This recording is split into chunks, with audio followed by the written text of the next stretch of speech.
السلام عليكم ورحمة الله تعالى وبركاته. اخوتي اخواتاتي متتبعين ديالي الاعزاز داخل الوطن خارج الوطن، مرحبا بكم كاملين في هذا الفيديو الجديد. نتمنى ان شاء الله هذا الفيديو يلقاكم في احسن الاحوال. اللهم صل وسلم وبارك على سيدنا محمد وعلى اله وصحبه اجمعين. رب اشرح لي صدري ويسر لي امري واحلل عقدة من لساني يفقهوا قولي. ممكن اخوتي اخواتاتي كي كتشوفوا فيديو جديد على قناتي ان شاء الله. اليوم غادي نتطرقوا للموضوع ديال الساعه. الموضوع ديال الساعه هو دخول بكريشه او الملقب ببكريشه الاب ديال الاسره المغربيه للسجن. المهم كما كتشوفوا يعني كما كنشوفوا في مواقع التواصل، هذه القضيه ديال الاسره المغربيه يعني المشكل كاين من مده هذه كاين هذا المشكل. ولكن المهم اخوتي اخواتاتي انا غادي نتطرق ليه من جوج الجوانب. الجانب الاول ديال هاد الناس هادي ديال هاد الاسره المغربيه الواقع المشكل اللي واقع بيناتهم، وغادي نشوفوه على يعني على جوج جهات. كما قلت لكم غادي نشوفوه هاد الشيء اللي واقع عليهم، وغادي نهضروا على المشاكل اللي كتوقع او وكيفاش يمكن لينا يعني نواجهوا المشاكل اللي كتوقع. المهم هاد الناس هادو المشكل اللي واقع بيناتهم ان هاد الاسره هادي من بعد الدخول ديالهم في هاد السوشيال ميديا او مواقع التواصل، من بعد يعني الشهره وكذا، وقع مشكل بين الاب والام وتفارقوا، وقعوا يعني بقاو دوك الوليدات بيناتهم، البنات مشاو عند باهم، الاب الوليدات بقاو عند امهم، يعني بقى داك الشد ليا ونقطع عليك كما كيقولوا. علاش انتي تزوج الاب، علاش تزوج، يعني هاد المشاكل كاملين. والله هاد المشاكل كاملين اللي كنشوفوا كتوقع في عدد من الاسر المغربيه، غير هي كل واحد وكيفاش كيتعامل مع هاد المشكل هذا. هاد الناس هادو هاد الاسره المغربيه بين قوسين اللي مثل يعني نموذج ديال الاسره المغربيه، يعني تعاملوا بهذا المنطق هذا ديال انت علاش وانتي علاش، والبنات علاش مشاو عند باهم، والدراري علاش بقاو عند امهم، وهذه كتحرض هذه وداخله الزوجه كذلك الثانيه حتى هي داخله في المشكل. و المشكل الكبير هو ان هاد الاسره هذه يعني بحال الا تلفوا يعني بهذا المنطق، بهذا يعني بهذا الكلام هذا ان هاد الاسره المغربيه ما بقاتش في داك النطاق ان المشكل بقى بيناتهم غير هما يعني. لا، هاد المشكل هذا تدخلوا فيه قنوات، تدخلوا فيه جمعيات، تدخل فيه الراي العام، تدخلوا فيه يعني داك المشكل غادي وكيخمر وغادي وكيكبر وغادي حتى ما بقاو قادرين يسيطروا عليه. هاد الشيء باش كنقولوا حنا يعني بين الرجل والمراه ما يمكنش طرف ثالث يدخل بيناتهم الا بالخيط الابيض. وغادي نهضر يعني في المنطق، ما غادي نجي لا مع الام ولا مع الاب ولا مع البنات، لانني كنشوف ان كلشي غلط، حتى ما عنده فيهم الحق، وحتى فيهم ما قدر يتصرف بالمنطق. كل واحد كيشوف غير راسو، كل واحد كيشوف غير الحاجه اللي خدامه ليه، زائد الادسنس كل واحد خاصو يطلع المشاهدات على حساب الاخر. وهذا الشيء اللي دمر هذه الاسره هذه، يعني هاد الافعال هذه كامله،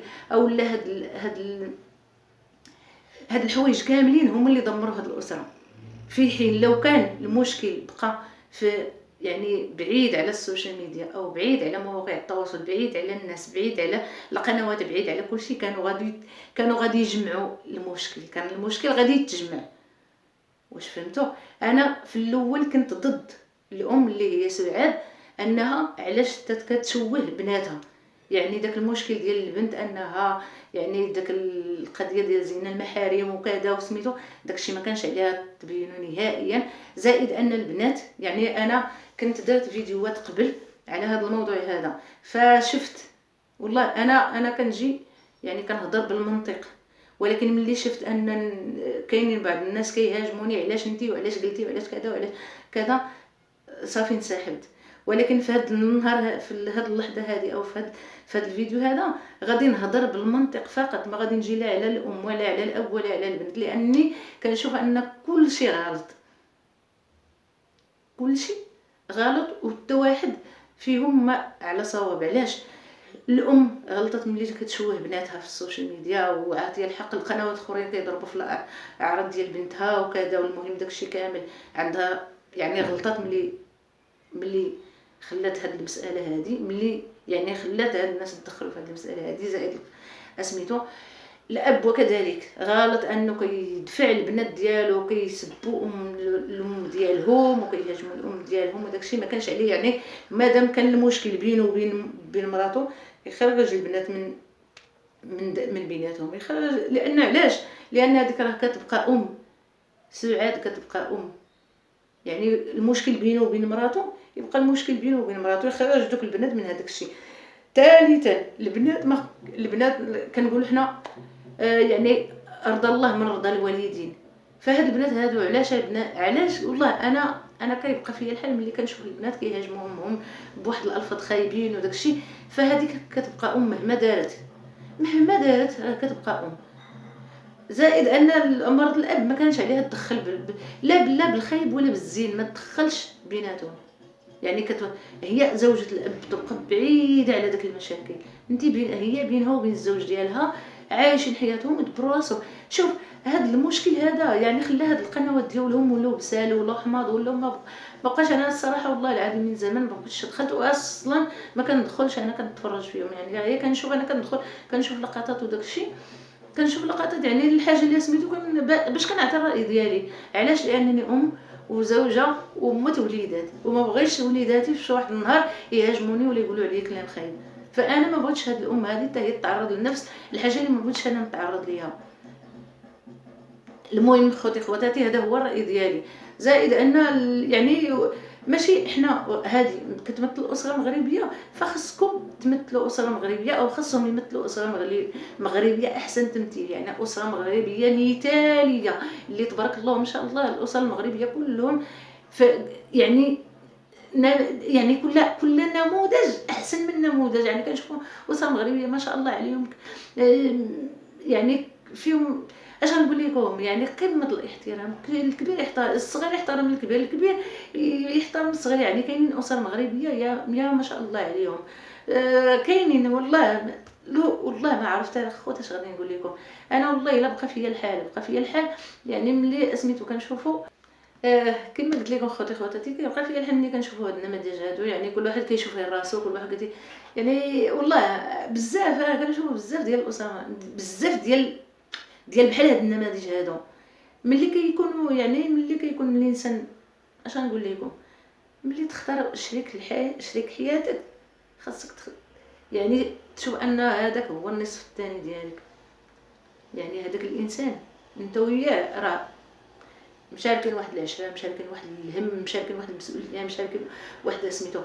في حالة لا قدر الله راه الطلاق حلل الله تبارك وتعالى. يعني الطلاق في حالة الى واحد الجوج ما كانوش مراضيين بيناتهم، او ما كانش يعني التفاهم بيناتهم، او وقع مشكل صافي قرروا انه كل واحد في جهه.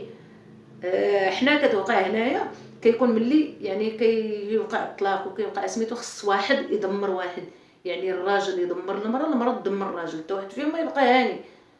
راهم تفارقوا، راهم صافي فرتكوها صافي. يعني هو في جهه وهي في جهه. ولكن داك الصراعات وداك الشيء، خصوصا الا كانوا الولاد كيكونوا داك الصراعات، لا الراجل يبقى هاني لا المراه تبقى هانيه. في حين انه راه مادام الانسان ما متفاهمش او لا صافي داك السقف ديال واحد البيت ما بقاش. يعني ما بقيناش لاقيين راحتنا مع بعضياتنا. الله الراجل الله يعاون العونات والمراه الله يعاون العونات، ويبقى دوك الوليدات يبقاو عايشين، يمشيو عند باهم مزيان، يهضر مزيان على امهم، يمشيو عند الام وكذلك حتى هي تهضر مزيان على الاب، ويبقى داكشي. راه هذاك با وهذيك امهم. حنا لا، خاص كلشي يتفرتك، خاص كلشي يعني شي يضرب في شي سميتو. امك ما مزياناش، بك ما مزيان، دوك الوليدات مدمرين ما عارفين واش يكونوا مع امهم او لا يكونوا مع باهم او لا. ما عرفت انا والله العلي العظيم ما فهمت والو في هاد الناس هادو. راه ماشي هذه هي ماشي. والله ربي تبارك وتعالى وجعلنا بينهم موده ورحمه. يعني كاينه الموده والرحمه بين الزوجين. في حاله الى انفصلوا تبقى ديك الموده والرحمه. علاش؟ على وجه دوك الوليدات تبقى ديك الموده وديك الرحمه. مشيتي عند مشاو الوليدات عند امهم تعاود على باهم بالمزيان، مشاو عند باهم يعاود على امهم بالمزيان. حنا لا، مادام فرتكناها الام تهضر تعطي يعني تعطي واحد الصوره خايبه على باهم، الاب كذلك يمشي يضرب في امهم. في دوك الوليدات ما كيبقاو فاهمين والو. يعني كان مرضوا وهاد الوليدات هادو الا مرضوا يعني اش غادي في المستقبل، يعني ملي يتزوجوا ملي يكبروا ملي اش غادي يكون المصير ديالهم. راه ما غتكونش فيهم ديك الثقه في النفس سميتو حتى هما باش يكونوا واحد الاسره وسميتو. فما بالك بهاد البنات هادو اللي تشوهوا يعني في العالم كامل ماشي غير في المغرب، يعني الام ديالهم اللي شوهتهم في العالم كامل ماشي غير في المغرب. شنو غيكون المصير ديالهم؟ راه والله ما فهمتش انا هاد الام هادي اولا هاد الاب هذا اللي خرجوا هاد البنات وخرجوهم علنا عباد الله بوجه مكشوف وكيضربوا فيهم ما على بالهمش، يعني همهم غير الفلوس، غير الفلوس، غير يجمعوا الفلوس وصافي. واحد ما عرفوش بان هاد البنات هادو راه ضايعين صافي، راه ضاعوا لا قرايه لا مستقبل لا حتى حاجه. والاخرى كتقول نوضي خدمي على اش من خدمه غتخدم على راسها هاد البنت هادي. الاب في السجن، الام في السبيطار، واحد الحاله حالة الله.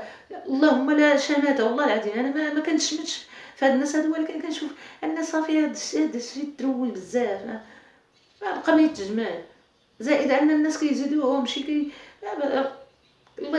والله العظيم وسمحوا لي ما فهمت انا والو في هذا الشيء. وما لا حول ولا قوه الا بالله. لا يا ريت يا ريت يا ريت لو يتدخل واحد الانسان او لا جوج او لا، يعني من الاسر، من الاسره ديال، من العائله ديال بوكريشه او لا سي محمد، ومن العائله ديال سعاد، الناس بعقولهم يتدخلوا في هذه المساله هذه ويصالحوا بيناتهم بلاتي هي احسن، يفرقوا داك الشيء، كل واحد يروح لحاله، كل واحد والبنيتات حتى هما يعيشوا مرتاحين. هذا هو الراي ديالي انايا والله العظيم. وانا ما كان انا في الطبع ديالي ما كنبغيش نهضر في الاعراض ديال الناس، وما كنبغيش نهضر في الخصوصيات ديال الناس.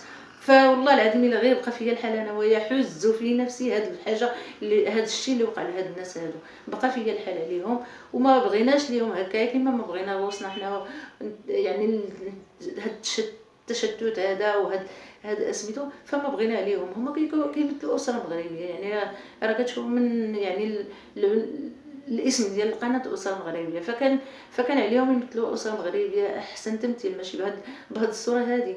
والله العظيم وما شاء الله لا حول ولا قوه الا بالله. الله يصلح الاحوال والله يكون معهم ومع الجميع. هذا هو الراي ديالي الخاص وسمحوا لي على التدخل، وشكرا لكم والى اللقاء في فيديو اخر ان شاء الله.